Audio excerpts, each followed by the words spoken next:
What is up? What is up? What is up, my people? It's your boy Craig Cash. This is Craig Cash TV. Good morning, good morning, good morning. I had a story I wanted to share real quick with you guys if y'all got a few minutes of your time. I wanted to share the story about me getting out of prison. For everybody that knows me, I did about 10 and a half years in prison. And, I'm going to tell you something about prison. Prison is just a world. It's a totally different world away from the world. That's the only way I can explain it. But anyway, I got out of prison in 2010. And I was still on 10 years of paper. But y'all don't know what the paper part is. Paper is 10 years of parole, state parole. Usually a person goes back, they got what they call a recidivism rate. So, when you get out on parole, 95% of the people that get out on parole are expected to go back. Well, I beat those odds. I've been out 15 years now. And so, to me, that's an accomplishment within itself. But I wanted to tell y'all, I wanted to share the story with y'all of how I ended up making $60,000 a year, getting out. When I got out of prison, anybody that's ever been through that situation, you know how it is when you're getting out. You're anxious, you're happy, and you're scared all at the same time. And my biggest fear, my biggest worry was not being able to find work, not being able to find a decent job. So, when I got out, it was okay. I'm gonna say I had a rough go at it. It was a rough go. I was staying in, I stayed in a motel room for about 6 or 7 months before I was able to get my own place. So, I got my own place out North Nashville. I used to call it the shack. It was just a little cozy, apartment. It was what you call a shotgun apartment. It was one way in. If you walk straight through the front door, and you go straight through the back. It's just straight through. My uncle was my landlord. By the grace of God, I got blessed. These apartments were my granddad's before he passed away. So I moved in. I think I was paying maybe $300-$400 a month in rent. So to get to the story, I started a job at a place called Oberto. Now, some of y'all might be familiar with Oberto if you like beef jerky. So that's what that was. I was working there as a meat. We would have to separate the frozen raw meat, the bloody cow meat. It goes on to a conveyor line and it goes up and it cooks and it turns into beef jerky. That's what I did. I did that in 2011. I worked there. I was making $9 an hour, but it really wasn't no bad money because you got to think my bills were nothing. My bills were maybe, like I said, my rent was $300-$400 a month, and on top of that, I had maybe a light bill and my phone bill. So, life was cool. And at the time, you basically say I was staying by myself. Okay, like I said, I worked there from 2011 to 2015. Now, in 2015, Oberto decided to end its operations. They ended the operations. It shut down. Hey, it's what it is. But before it shut down, there was a new guy from Portland, Oregon. He was bringing a new company into the building. So the building was still going to be there. It's just going to be a totally different company. So, he introduced himself, to everybody that was, basically laid off from that job, and was letting everybody know the new company that was coming into light. Now, a few people stuck around and stayed and such as myself. A few people stuck around. Some other people went, they went their separate ways. Me, I chose to stay. So, I do my interview. Keep in mind now, I'm making $9 an hour. I'm happy then. This is in 2015 now. I'm still at $9 an hour, no raise throughout the whole 4 or 5 years I was working there. I was a grinder, y'all. When I got out of prison, I was a grinder. I'm still a grinder. Uh, so the company is up and running. I do my interview with the HR, and she says, Craig, we got a position we want to offer you as a cook. A cook one. There was 3 levels. Uh, the name of the company was Harry's Fresh Foods. It was like a cook to chill, type of thing. If you go to Kroger's or go to Walmart, you see your frozen food sections where you got the Ore-Ida mashed potatoes, the Pioneer Woman, all of that stuff that's frozen that you can warm up, like the macaroni and cheese dinners, all that type stuff. We made all kind of stuff. But anyway, she said, we got a job for you as a cook one. And she told me how much it was paying. She said the job is paying $15.67 an hour. I said, damn. Now I know to y'all that doesn't sound like a whole lot, but keep in mind my bills were nothing. So to me, that's a lot of money. So she said, yeah, we'll get your training started. All you got to do is you're going to fly to Portland to get your training. Y'all, when she said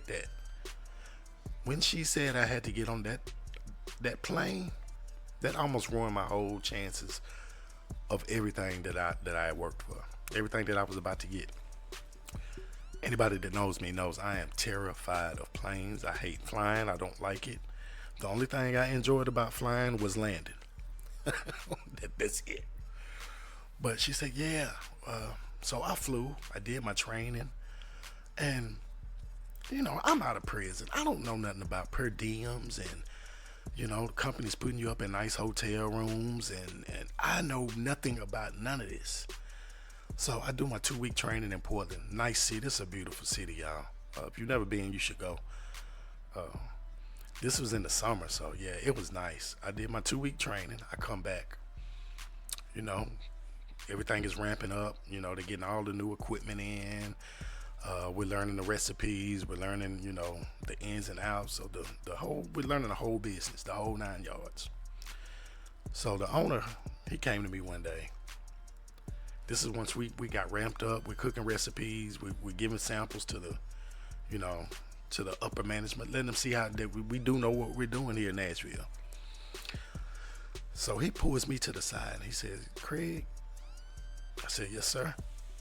He said, you know what? I said, what's that? You're going to be my supervisor. I'm thinking to myself, I said, okay, I'm glad you feel that way about me. I'm glad you're thinking like that. I've never been a supervisor. I've never been a lead. I've never been none of that. He said, Craig, you're gonna end up being my supervisor. I don't know what he's seen in me. I don't know if it's the way I was working, the way I was, and to me it's normal. To me it was normal what I was doing. So, like I said, I started off as a cook one. That's the lowest. I get called back into the HR office.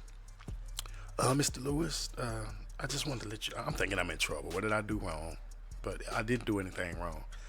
She says, we've increased your pay to 17, I don't know what it was, like 17.25. Oh my God, I'm ecstatic. I'm like, man, it can't get no more better. So, I'm working. Life is great, man. This was an opportunity that I will never forget. And it probably was one of the best experiences in my life, working. Like I said, I pride myself on being a working man and just being a provider. That's who I am. So I'm working, man. Life is great, man. And keep in mind, my bills ain't nothing. I'm making 17 and some change an hour. My rent ain't number $300-400 a month. I'm living. Okay, about 3-4 months later, things are going good. They bumped me up to a cook. They skipped me from a cook 2 and made me a cook 3. So like I said, things are going good. I'm starting to see, little smirks and how people look at you sideways when they pretend like they happy for you, but they really not. They really want your spot. I was kind of getting them vibes at first. So, a few months passed by. I'm on my 6th month of being there. So 6 months goes by. They call me in the office again. We got a lead position for you if you're interested. So I'm about to be a cook lead. I'm about to be over all these cooks that I've been working with. And they bumped me up again to 18, like 18, 19. I'm like, I can't take no more. I can't take no more. I'm done. I'm done. I'm done. That works out. And the lead, as a lead, you're more hands on in the office, dealing with computers and dealing with time cards, make sure people have clocked in on time, or if people forgot to clock in, you fix all that type of stuff in the office. And I love that job. Anybody knows me know I love computers. That was one skill that I took when I was in prison. That was one skill I wanted to perfect, was my love for computers. I wanted to learn everything I could learn. So, I worked that lead job for about 6 months. Cool, everything is great. A few more months passed by. Mr. Lewis, we need a second shift supervisor. I said, oh my goodness. Are you serious? He said, yeah. I said, y'all want me? Hearing that, my confidence is, I got to think, Craig, you got to be confident, bro. You got this. You can do this. You know what to do. They wouldn't ask you, did you want this position, if they didn't believe that you could do the job. I said, yeah, I'm interested. He said, well, let me go over the details with you. The job is salary. We're offering you $60,000 a year.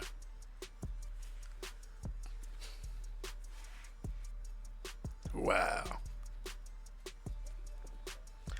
Y'all, when I tell y'all,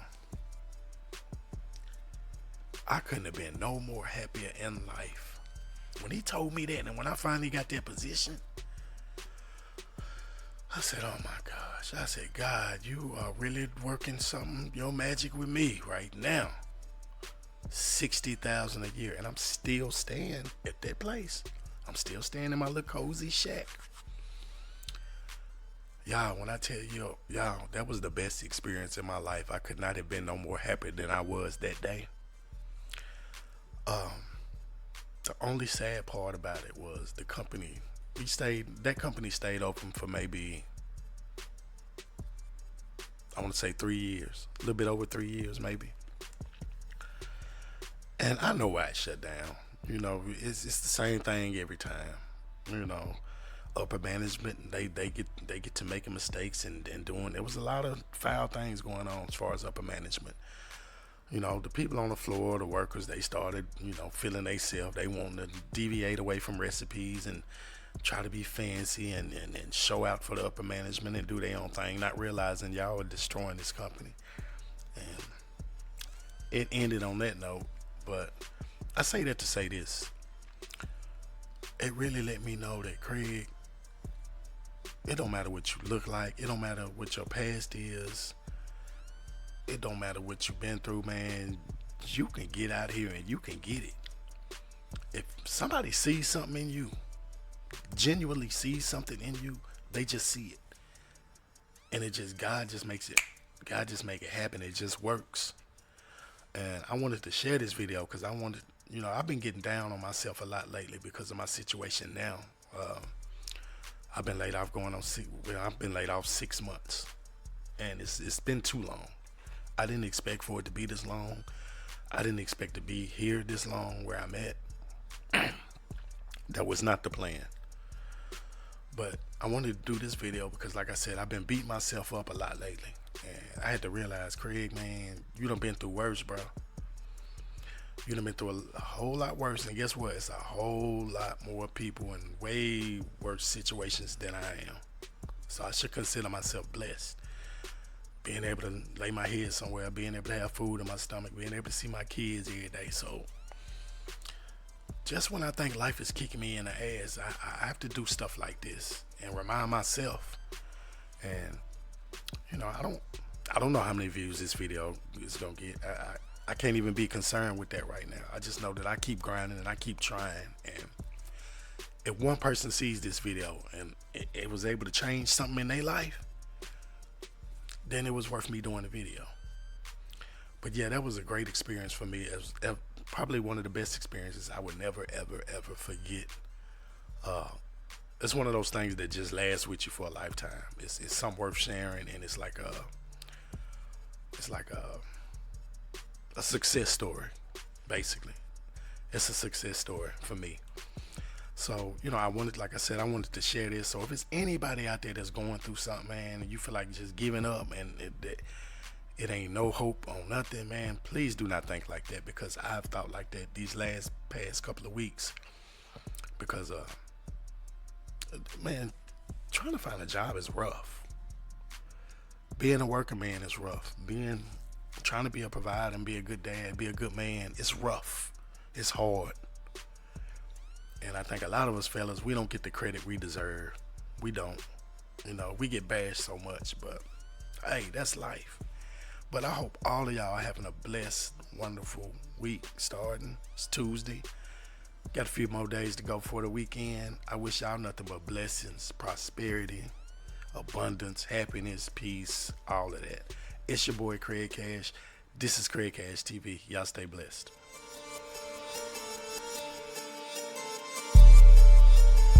Craig Cash TV. We in the building.